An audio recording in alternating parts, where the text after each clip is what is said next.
There once was a seeker who came to Ibn Arabi and asked, "Master, how can I speak to Allah?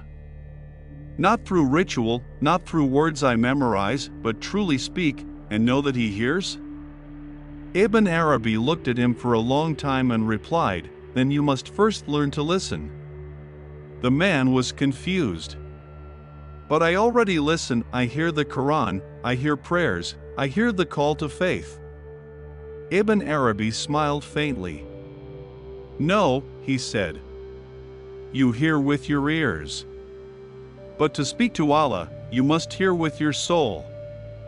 That night, the seeker sat beneath the open sky, repeating Allah's name softly, "Ya Rahman, Ya Rahim." At first, there was only silence. Then, as the night deepened, he began to feel something subtle, the sound of his own heartbeat echoing with the rhythm of the words. It was not his voice he was hearing anymore, it was the echo of divine presence within him. When he returned to Ibn Arabi, the master said, "Now, speak." The man whispered, "Ya Allah," and tears filled his eyes before the second word left his lips.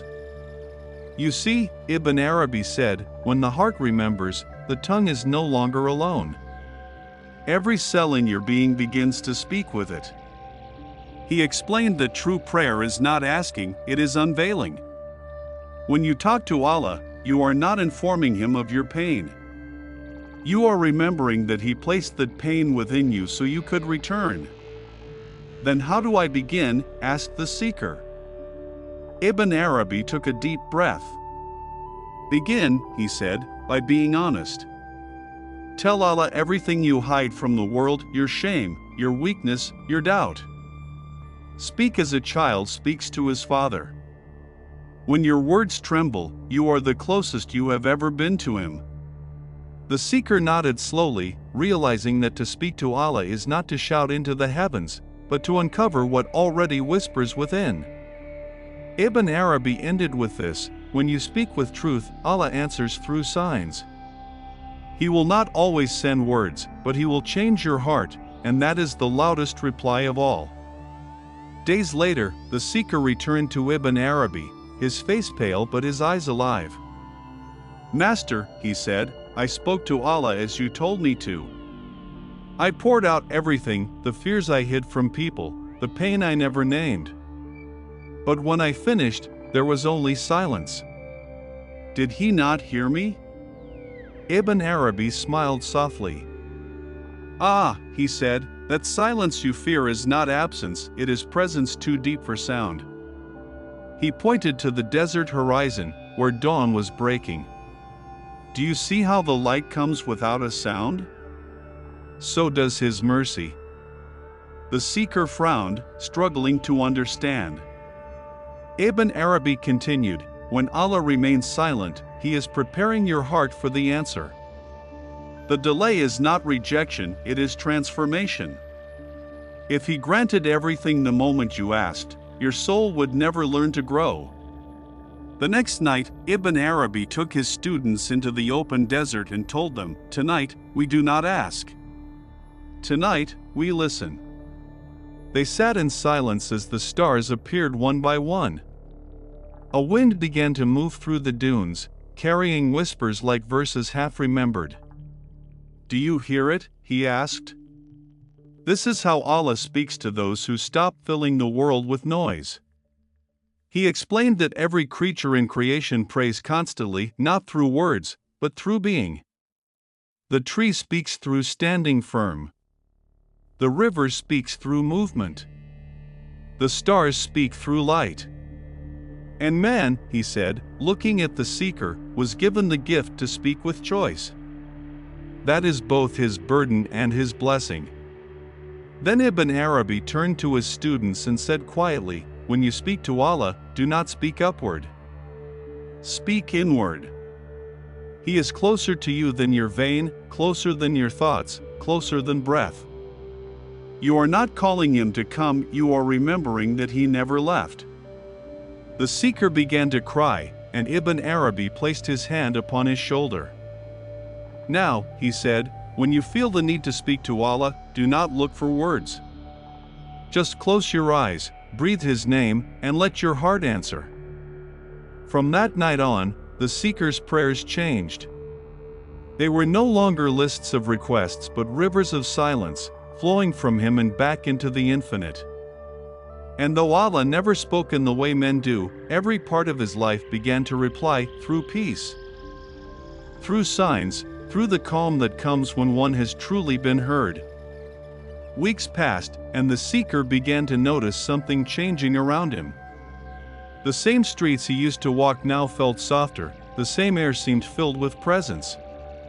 One morning, while pouring water, he paused, because even the sound of the stream from the jug felt like a prayer.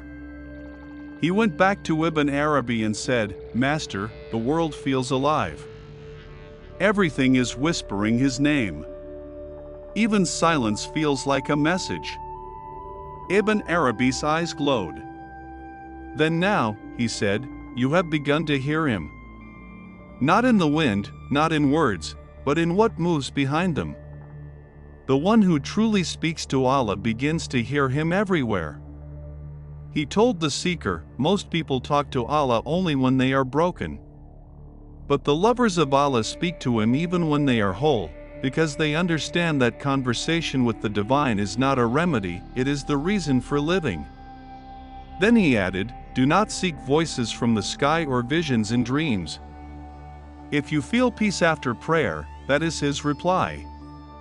That night, as the moon climbed above the desert, Ibn Arabi led his students in silent remembrance. No words, no chants, just hearts beating in rhythm with eternity. After a while, he whispered, "Do you feel it? This is the secret.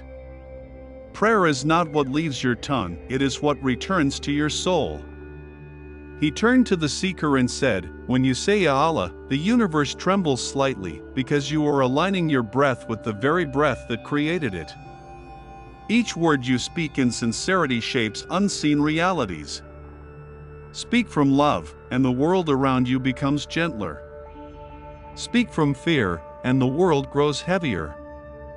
This is the power of conversation with Allah, it reshapes creation through your heart. The seeker bowed his head and said, "Then, Master, how should I speak now?" Ibn Arabi smiled, as one who knows he is always being heard. "Speak to him not because he is far, but because he is near. Not because he is hidden, but because he is everywhere." And in that moment, the seeker understood, speaking to Allah was never about asking, it was about remembering. The one who remembers never feels alone again, for every breath becomes a dialogue, every heartbeat a response, and every silence a verse from the unseen world saying softly, "I was always listening." Days later, the seeker sat beside a river, listening to the quiet sound of the water flowing over stones. A thought came to him, a whisper softer than wind, "Even this river is speaking his name." He watched as sunlight touched the surface, and in that reflection, he felt something awaken inside him, a certainty that every movement, every breath, every leaf, every wave was in remembrance. He went to Ibn Arabi and said, "Master, if everything already remembers Allah, what is the purpose of my voice?" The old sage smiled. "Because remembrance through the tongue is for the one who has forgotten. The world does not forget, it was never apart from him. But you, my son, must remember, so that your heart may return to its origin." Ibn Arabi continued, "Do not think that prayer begins when you raise your hands. Prayer begins the moment your heart longs for him. That longing is the prayer. When the heart calls, the universe answers." The seeker asked, "Then when Allah answers, how will I know?" Ibn Arabi said, "You will know not because your wishes are granted, but because your soul finds peace before they are.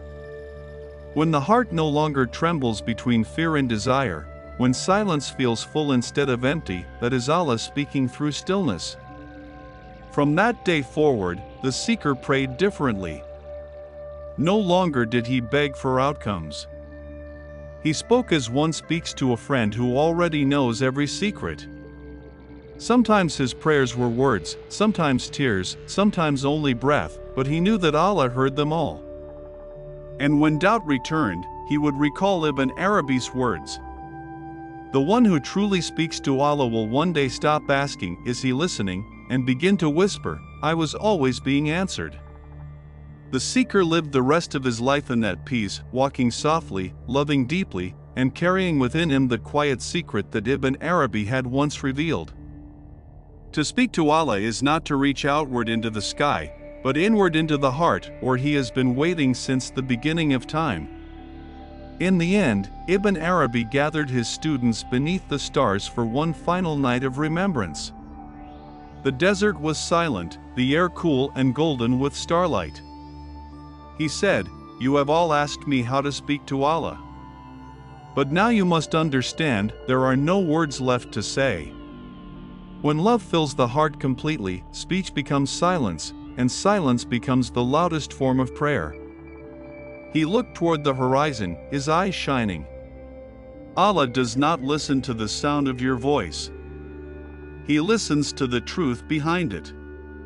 Every sigh, every tear, every act done with sincerity, He hears all of it. He paused, then continued softly, "When you speak to Allah, do not speak as one far away. Speak as one returning home.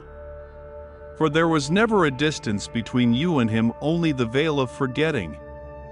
Remove that veil, and you will see that every breath has been conversation since the moment you were born." As dawn began to rise, the students noticed something. Even the wind seemed to hum with remembrance. Ibn Arabi closed his eyes and said, "Now you understand. Prayer is not what begins when you kneel, it is what never ends."